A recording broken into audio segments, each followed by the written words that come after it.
তো নতুন কাজ দেখতে এসছে এখানে গাইজ। তো কাজটা হচ্ছে তোমার স্টোরের কাজ। তো স্টোরে তোমার মাল ফাল দেওয়া দিয়ে, তো এখন আমি প্ল্যানটা ঘুরে দেখছি চারিদিকে আশেপাশে কি কাজ রয়েছে না রয়েছে। তো কাজগুলো, আমার কাজটা খুব সুন্দর। তো এখানে কাজগুলো সব ঠিকই আছে, খারাপ নেই। তো স্যালারিও এখানে আমি যে কাজ করি তার চেয়ে ডবল দেয়।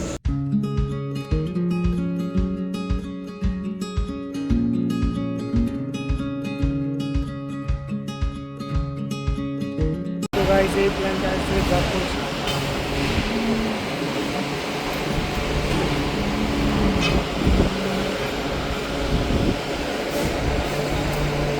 তো গাইটা একটু,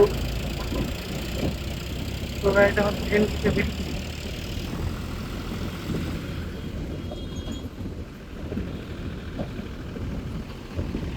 নতুন জব, দেখা যাক কি করে। জব চেঞ্জ করে দিয়েছি, নিউ জব, নতুন। চলো গাইস চলো। তো গাইজ আজকে নতুন জব, নতুন করে আবার শুরু। তো 5 বছরের কোম্পানি, রিজাইন দিয়ে দেবো কালকে। তো আজ নতুন ফ্যাক্টরিতে জয়েন করছি। তো আজকে এসেছিলাম তোমার ইন্টারভিউ দিতে। তো জবে সিলেকশন হয়ে গেছে। তো যে জবটা করছে এখন, স্টোরে থাকতে হবে আজ থেকে। স্টোরে সব যা কাজ সেই করতে হচ্ছে। তো চলো, এটা জামুরিয়াতে। তো এই ফ্যাক্টরিতে তো নতুন নতুন ব্লগ আসবে, আবার নতুন কাজের। তো চলো, আপাতত প্ল্যান্টে ঢুকছি, তারপর দেখা হচ্ছে তোমাদের পরে। এখন বাজছে তোমার 6:13।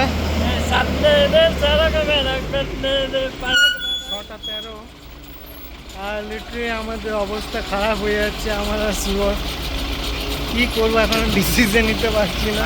জীবনটা যা শিখেছে রে, কোনো বইয়ে এইরকম লেখা আছে রে, বই পড়া জিনিস এইরকম শিখে পাই না, যা তুই বাস্তবে শিখতে পেরেছিস এইখানে বল।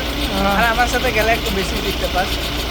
দেখ কিন্তু দেখা আজকে প্ল্যান্ট বন্ধ আছে বলে কিছু বুঝতে পারে।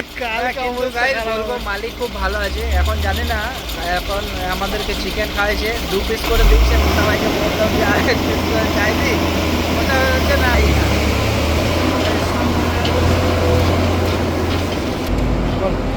গাইজ আমাদের ম্যানেজারকে দেখাবো, সৌমেন মিত্র। কি নাম? সৌমেন মিত্র, তাকে দেখাবো। সৌমেন মুখার্জি তাকে।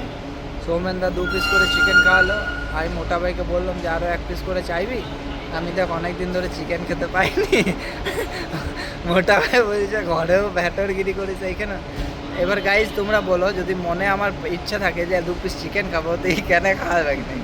এইগুলো আপলোড করি। আমার ব্লগের ওয়ার্ড লাগছে 12 ঘন্টা ডিউটি, 8টা থেকে রাত 8টা পর্যন্ত। মানে বুঝতে পারছো গাইজ, অবস্থা খারাপ হয়ে যাবে। সুমন দাস কী করবো এখন ভাবছি, ডিসিশন নিতে পারছি এখানে জবটা করবো না করবো না।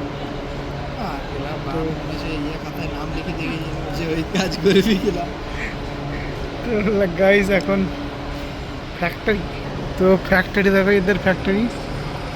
গাইস, সবাইকে তুই গাইস কেন বলবি? ক্যামেরার পেছনে আছে যে বন্ধুগুলো আছে না, তাদের গাইজই বলে। আচ্ছা, তো গাইজ চলে এসেছি কোম্পানি থেকে বাড়ি ফিরে। তো কাল থেকে আবার জয়েনিং, সেই জন্য তো এই কাজটা ছাড়তে আমার খুব খারাপ লাগছে।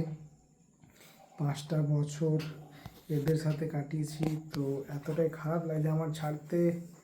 কী করবো, বাধ্যতামূলক আমি ছাড়তে বাধ্য হচ্ছি, কারণ কী করব, কিছু করার নেই। তো দেখা যাক এই কাজটা কেমন হয়। আবার এই দিকটাও ছেড়ে দেবো, দিয়ে এই কাজটা যদি না করতে পারি, তো সেই জন্য একটা মাথায় টেনশন আছে, তো চাপ আছে। তো দেখা যাক যা হয়। চার মহাদেব নাম করে কাল দেখা যাক, জয়েন করা যাক। তো মানুষগুলো মোটামুটি ভালো, তো এতটা ভালো না ওখানকার মানুষগুলো। তো আমি যা দেখে বুঝতে পারলাম, কিন্তু চলো, সব জায়গায় তো আর ভালো মানুষ থাকে না। তো চলো, কাজ করতে হবে এখন। তো লাস্কো আজকের মতো ব্লগটা এখানে শেষ করছি, দেখা হচ্ছে কালকে নেক্সট ব্লগে। তো চলো, bye bye, good night, take care. তো বাই, আজকের মতো ব্লগটা শেষ করছি এখানে।